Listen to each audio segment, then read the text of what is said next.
네, 임하람 뉴욕 특파원 연결해 보겠습니다. 특파원님, 안녕하십니까? 네, 안녕하세요. 이마랑 특파원입니다. 네, 지수 마감 상황부터 전해주시죠. 네, 오늘 FOMC를 마무리한 다음 날 미국 현지 시간으로 6월 27일 목요일 거래입니다. 오늘 다우 지수가 14거래일 만에 이제 이런 표현을 써도 될지 모르겠지만 드디어 이제 하락을 하는 모습을 보였습니다. 40여 년 만에 최장 기록을 세운 다우 지수는 오늘 14거래일 만에 전월 거래일 대비 하락하는 모습을 보였고요.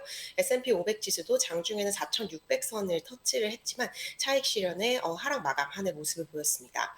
네, 오늘 3대 지수 종가 기준으로 모두 0.5%에서 0.6% 정도 하락 마감을 하는 모습을 보였는데요. 다우 지수가 전거래일 대비 0.67% 하락을 하면서 35,282선에서 종가를 형성을 했습니다. S&P 500 지수는 전거래일 대비 0.64% 하락했고요. 나스닥 지수는 전거래일 대비 0.55% 밀렸습니다. 하지만 여전히 14,000선을 이제 지지를 하는 모습을 보였습니다. 네, 지금 미국 시간으로 로이터 통신을 비롯한 일부 외신에서 일본은행이 돌아오는 통화정책회의에서 YCC에 변동을 줄 수 있다라는 보도가 연이어서 나오고 있습니다. 이 반응에 이제 채권 시장을 비롯해서 금융시장이 좀 반응을 하고 있는 모습인데요. 미 채권 금리 같은 경우는 급등세를 나타냈습니다. 또 이제 연준의 연내 인하 가능성도 좀 많이 후퇴를 했기 때문에 이에 따른 금리 상승이 있었던 것으로 보이고요. 미 10년물 채권 금리가 지금 13bp 정도 오르면서 4%대를 다시 회복을 한 상태입니다. 그리고 2년물 금리도 이제 4.9% 수준 나타내면서 전 거래일 대비 약 6bp 오른 수준을 기록을 했습니다. 네, 달러화는 강세를 나타냈는데요. 오늘 발표된 미국의 경제 지표가 호조를 나타내면서 달러화가 다시 강세 흐름으로 좀 돌아선 것으로 보입니다. 달러화 지수는 이제 마감 무렵 101.8선을 나타내면서 전일 대비 반등한 모습을 나타냈습니다. 네, 유가는 상승했습니다. 오늘 WTI 가격 전거래일 대비 1.6% 정도 오르면서 배럴당 80달러 선을 회복을 했는데요. 지금 뱅크 오브 아메리카 쪽에서 브렌트 유가 이제 연말까지 90달러대로 다시 오를 수 있다라는 전망도 나왔습니다. 국제 유가에 있어서 여러 수급 문제로 인해서 다시 국제 유가가 꿈틀거릴 수 있다라는 분석이 나온 셈입니다. 예, 다우도 플러스에서 시작했는데 뭐 큰 의미는 없겠지만 그래도 기록 갱신을 했었으면 좋았을 텐데 장중 흐름도 좀 알려주시죠. 네, 오늘 3대 지수 모두 상승 출발을 했지만 장중에 모두 이제 고꾸라지면서 상승 추진력을 점차 잃어가는 모습을 보였습니다. 이제 가장 큰 요인은 기록적인 그간 주가 상승세에 따른 이익 실현이 발생한 것이 가장 큰 요인으로 해석이 되고 있는데요. 특히 S&P 500 지수가 장중에 4,600선을 돌파를 했습니다. 작년 3월 이후 가장 높은 수준인데요. 이 4,600이라는 중요한 좀 지지선을 저항선이라고 해야겠죠. 저항선을 뚫고 올라간 만큼 이에 따른 이제 차익 실현 등이 일부 발생을 한 것으로 보입니다. 다우 지수 같은 경우는 이제 좀 그렇게 모든 종목에서 좋게 흐름이 나온 것은 아니지만 계속해서 오늘도 오전까지는 상승세를 이어갔었습니다. 다우가 이제 14거래일 동안 좀 연속해서 상승을 한다면 지금 1897년 이후 최장의 강세 기록을 세웠을 수도 있는데요. 안타깝게도 오늘 이 기록은 세울 수 없게 되었습니다. 이제 이후에 자세하게 설명드리겠지만 허니웰과 같은 종목의 주가가 좀 급락을 하면서 다우 역시 13거래일 동안 이어졌던 이 강세의 마침표를 찍게 되었고요. 그럼에도 불구하고 다우는 이제 13거래일 연속 전일까지 상승을 하면서 약 40년 만에 최장 상승 기록을 세웠습니다. 만약 오늘까지 이제 다우가 올랐다면 말씀드린 대로 1897년 이후 최장의 기록인데요. 1897년은 이제 다우가 상장한 지 단 1년 후입니다. 다우가 1896년에 상장을 했었고요. 그 이듬해인 1897년대에 이제 최장 기록을 세웠었는데 이 기록은 이제 안타깝게도 좀 경신하지 못하게 됐습니다. 네. 네. 자, 장중 흐름까지 살펴봤습니다. FOMC가 이제 어제였잖아요. 금리 인상이 단행이 됐는데 이건 예상대로였고 이제 이게 마지막이냐, 한 번 더 있을 것이냐 여러 가지 얘기들이 나올 것 같습니다. 이야기 좀 전해주시죠. 네, 어제 이제 FOMC 그리고 파월 의장의 간담회가 마무리가 되었고요. 어제 FOMC 직후에도 월가에서 많은 의견이 이제 쏟아져 나왔지만 이제 하루가 지난 만큼 조금 의견이 정리가 되어가고 있는 분위기입니다. FOMC 그 후 분위기는 이제 대부분 좀 연준이 어제 아무래도 마지막 금리 인상을 단행을 한 것이 아니겠냐라는 쪽으로 이제 힘이 실어지고 있는 상황인데요. 월가의 대다수 이코노미스트들은 어제 있었던 페드의 7월 금리 인상이 아마 이번 긴축기의 마지막 금리 인상이었을 것이다라고 전망을 하고 있습니다. 지금 대표적으로 골드만삭스와 모건 스탠리 그리고 도이체방크가 이런 전망을 하고 있는 상황이고요. 골드만삭스는 이제 7월 FOMC가 아무래도 이번 인상의 주기의 마지막일 것으로 보인다라고 예상을 했습니다. 골드만은 우선 페드는 9월에는 쉬어가는 흐름을 보일 것이다라고 했고요. 11월에 금리를 한 번 더 올릴 수는 있지만 11월이라고 하면 이제 거의 뭐 반년 후입니다. 그렇기 때문에 그때 돼서는 아마도 인플레이션이 좀 진정이 됐을 것이기 때문에 연준은 더 이상 금리를 올릴 필요성을 찾지 못할 것이다라고 얘기를 했습니다. 결국 어제 있었던 금리 인상이 이번 주기의 마지막이었다라는 분석입니다.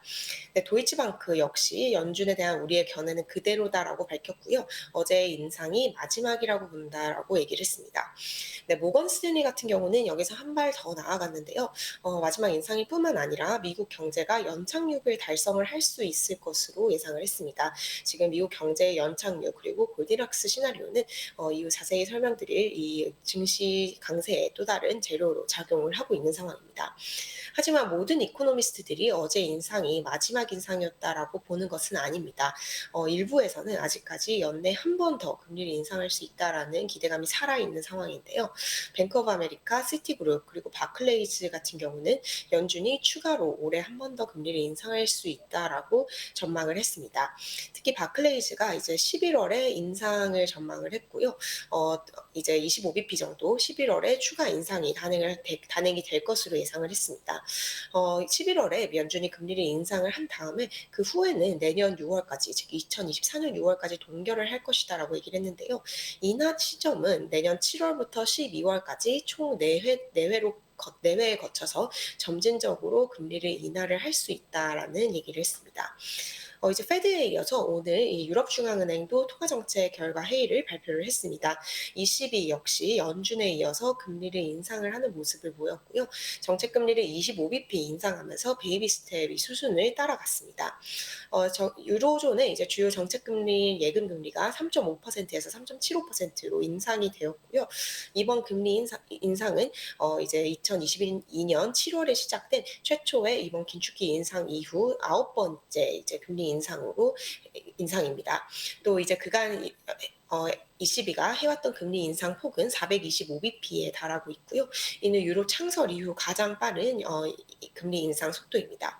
하지만 ECB도 연준을 따라서 이번 돌아오는 9월에는 금리를 동결할 수 있다라는 점도 ECB는 시사를 했는데요.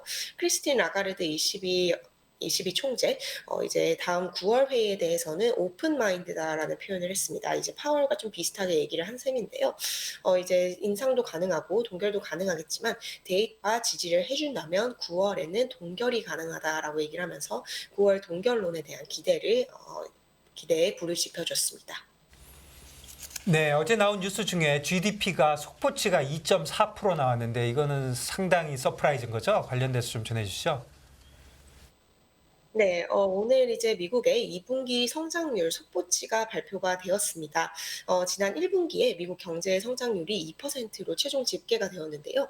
2분기는 1분기보다도 더 좋은 숫자가 나왔습니다. 성장률 속보치가 2.4%로 이제 보고가 된 것인데요. 지난 분기 그리고 예상치에 비해 훨씬 개선이 된 수준입니다. 이제 특히 어제 제롬 파월 연방준비제도 의장이 페드의 이코노미스트들이 더 이상 침체를 예상하고 있지 않다라고 얘기를 하면서 연착륙 기대감을 키워준 상황입니다. 굉장히 좀 적시에 좋은 성장률 지표가 나온 것으로 보이고요. 2분기 GDP 같은 경우 소비와 투자, 양축이 모두 성장률을 지지를 해줬다라고 미국 상무부는 설명을 했습니다. 이제 2분기 소비가 개인 소비 개인 소비 지출죠. 미국의 경제 활동의 3분의 1을 차지를 하는데요. 전 분기 대비 1.6% 증가를 하면서 이제 그 증가세를 이어갔습니다. 지난 1분기의 소비보다는 소폭 둔화를 하긴 했지만 개선세를 이어가는 모습을 보였고요. 또 반가운 소식 중에 하나가 이제 물가 상승률이 이전보다 둔화하는 흐름을 보였습니다. 2분기 개인 소비 지출 PCE 가격 지수가 전기 대비 2.6% 올랐고요. 전분기에 기록했던 4.1% 상승을 밑도는 수준으로 집계가 됐습니다. 내일은 이제 또 PCE 월간 지표도 발표가 되기 때문에 이를 좀 주목을 해야 할 것 같고요. 지금 GDP가 좀 상당히 잘 나왔다라고 전문가들은 평가를 하고 있는 상황입니다. 마켓워치는 이런 표현을 썼는데요. 무슨 경기 침체를 이야기를 하냐라고 얘기를 하면서 GDP가 너무 잘 나왔기 때문에 미국 경제에서는 이제 성장세가 가속화되고 있다라는 표현을 사용해서 보도를 했습니다. 네.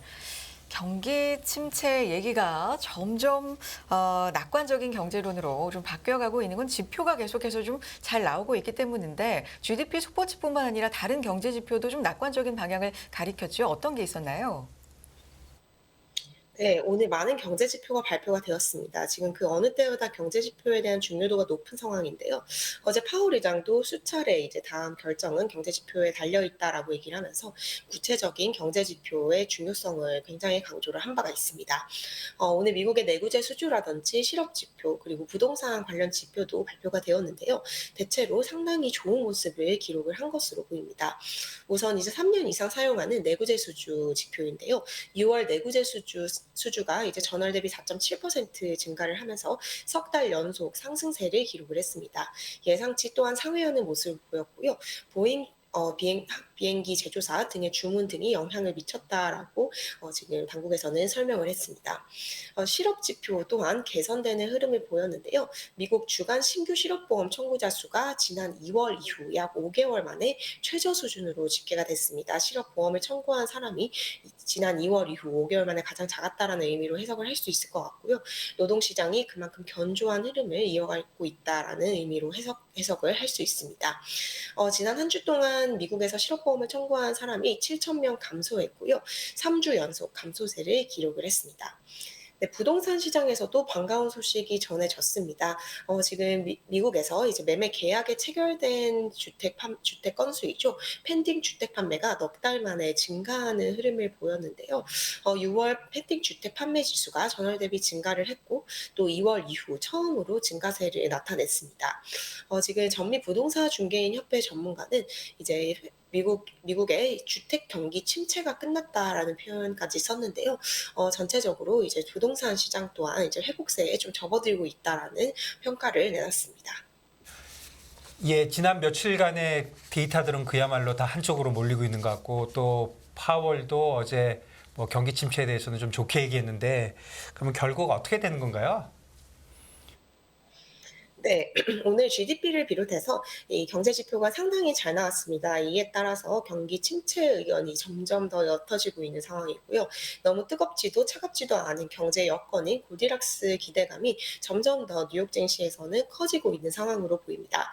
결국 이제 노동시장은 견조한 수준을 유지를 하고 동시에 성장률은 유지되고 물가는 떨어지는 연준이 좀 어떻게 보면은 원하는 시나리오가 지속이 되고 있다라고 볼 수 있을 것 같은데요.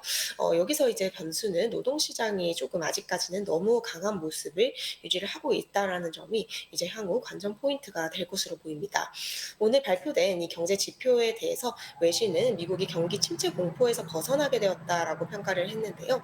로이터 통신 미국의 2분기 경제 지표 매우 견조했다라고 평가를 하면서 미국 경제가 침체 공포에서 벗어났다라고 얘기를 했습니다.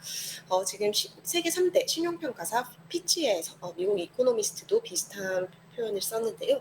오늘 발표된 GDP 지표가 너무 강했기 때문에 이는 결국 미국 경제가 그간 페드가 진행해온 고강도의 긴축을 털어내고 있다. 크게 영향을 받고 있지 않다라는 의미로 해석을 할 수 있을 것 같다라고 얘기를 했습니다. 이제 앞서 말씀드린 대로 어제 파월은 페드의 이코노미스트들이 이제 경기 침체를 전망하지 않고 있다라고 밝혔고요. 그간 이제 연준 내 이코노미스트들은 앞선 두 차례 FOMC 회의에서 가벼운 경기 침체를 예상을 했었습니다. 결국 연준 내부에서도 이제 침체 전망을 수정을 한 것으로 이제 보입니다. 네. GDP 지표는 강했고, 근데 또 연준이 선호하는 지표가 있는데 PC, 이 소비 지출 지표가 아니겠습니까? 이것도 지금 예정이 되어 있죠? 네. 이제 바로 이 길 미국의 PC 가격 지수가 발표가 되는데요. 역시 이제 미국의 연준이 굉장히 선호하는 지표로 물가 지표로 알려져 있습니다. 이 인플레이션이 정말 이 디스인플레이션의 추세를 따르고 있는지 내일 PC 자료도 상당히 주목을 해서 봐야 할 것 같고요. 이외에 내일 또 이제 고용 비용 지수라든지 미시간 대학교가 발표하는 소비자 태도 지수 등이 발표가 되고 있습니다. 미국의 고용 비용 지수 그리고 PCE 같은 경우는 어제 파월 의장이 회견에서도 언급한 중요한 지표 중에 하나이고요. 미시간 대학교가 발표하는 소비자 태도 지수에는 이제 인플레이션 기대값 등이 포함이 되어 있습니다. 역시 연준이 굉장히 주시하고 있는 지표이기 때문에 향후 발표되는 이 경제 지표에 굉장히 좀 주목을 하셔야 될 것 같습니다. 네. 경제에 대해서는 이렇게 낙관적인 신호들이 계속해서 좀 나오고 있는데 이게 증시까지는 어떤 영향을 미칠지 이 부분에 대한 얘기도 나오고 있습니까? 네, 결국 이제 미국의 경제 호조 그리고 골디락스 전망은 증시에 힘을 실어주는 요인으로 작용을 하고 있는 상황인 것 같습니다. 지금 계속해서 증시가 좀 많이 오르면서 과매수에 대한 우려는 이어지고 있지만 그럼에도 불구하고 이 GDP 호조라든지 전체적으로 이제 물가가 떨어지는 것은 정말 환영할 만한 신호라고 볼 수 있을 것 같은데요. 오늘 이제 월가에서도 이 주식 시장이 앞으로 더욱더 강세를 보일 수 있을 것 같다라는 의견이 전해졌습니다. 이제 와튼 스쿨의 제러미 시겔 교수인데요. 지금 고금리 상황이 예상했던 대로 큰 영향을 미치고 있지 않다라는 지적을 했습니다. 연초 시장을 겁먹게 했던 고금리가 이제 우려했던 대로 큰 영향을 미치지 않고 있기 때문에 증시에는 매우 긍정적인 요인이다라고 본다라고 얘기를 했고요. 또 파월 또한 다음 회의에서 뭐 인상을 고집을 하는 것이 아니라 동결과 인상에 대한 양방향을 열어둔 상황이기 때문에 상당히 금융시장에는 이제 우호적인 상황이다라고 얘기를 했습니다. 앞서 이제 빅쇼트의 주인공 중 한 명이었던 스티븐 아인스만도 비슷한 지적을 한 바 있는데요. 모든 사람들이 이제 고금리 여건에 대해서 굉장히 우려를 했지만 실제로 고금리가 경제를 갉아먹고 있다라는 신호는 우려했던 만큼은 이제 보이지 않고 있다라고 지적을 했던 바 있습니다. 역시 증시는 더욱더 오를 수 있다라고 주장한 인물이고요. 또 이제 이 시장에서도 이제 약세론자들이 점점 갈 곳을 잃고 있다라는 얘기가 나왔습니다. 마켓워치의 보도인데요. CPI가 잘 나왔고 GDP 역시 잘 나왔고 고용 시장은 아직도 강한 수준을 유지를 하고 소비 또한 괜찮은 수준을 보이고 있습니다. 이 모든 신호가 우리가 어쩌면 경기 침체를 피할 수도 있다라는 현실을 만들어가고 있다라고 평가를 했고요. 결국 시장 약세론자들의 의견이 테이블에서 좀 없어지고 있다라는 평가를 했습니다. 네, 종목과 실적 쪽을 좀 보면 어제 발표됐던 메타는 뭐 높게 잘 끝난 것 같고 또 반도체들도 좋아 보이는데요. 관련해서 좀 전해주시죠. 네. 이제 어제 3대 지수가 모두 하락을 했는데요. 대부분 섹터가 하락하는 모습을 보였습니다. 통신을 제외한 전 섹터가 섹터별 하락률을 기록을 했고요. 오늘 통신 섹터가 이제 큰 폭으로 오른 것은 메타의 힘이라고 이제 볼 수 있을 것 같습니다. 메타가 어제 장 마감 이후 실적을 발표를 했는데요. 메타 실적이 생각보다 굉장히 괜찮게 나왔고 예상치를 상회하는 수준을 기록을 하면서 메타 플랫폼스의 주식은 오늘 상승세를 보였습니다. 메타의 주가가 오늘 5%가량 상승을 하면서 전체적인 통신 섹터를 지지를 하는 모습을 보였고요. 이 메타 플랫폼스의 실적에서 여러 가지 좀 긍정적인 요인이 있었죠. 이제 릴스의 수익성이라든지 뭐 인공지능 투자 이런 점을 월가에서는 좀 상당히 긍정적으로 보이고 있는 것 같은데요.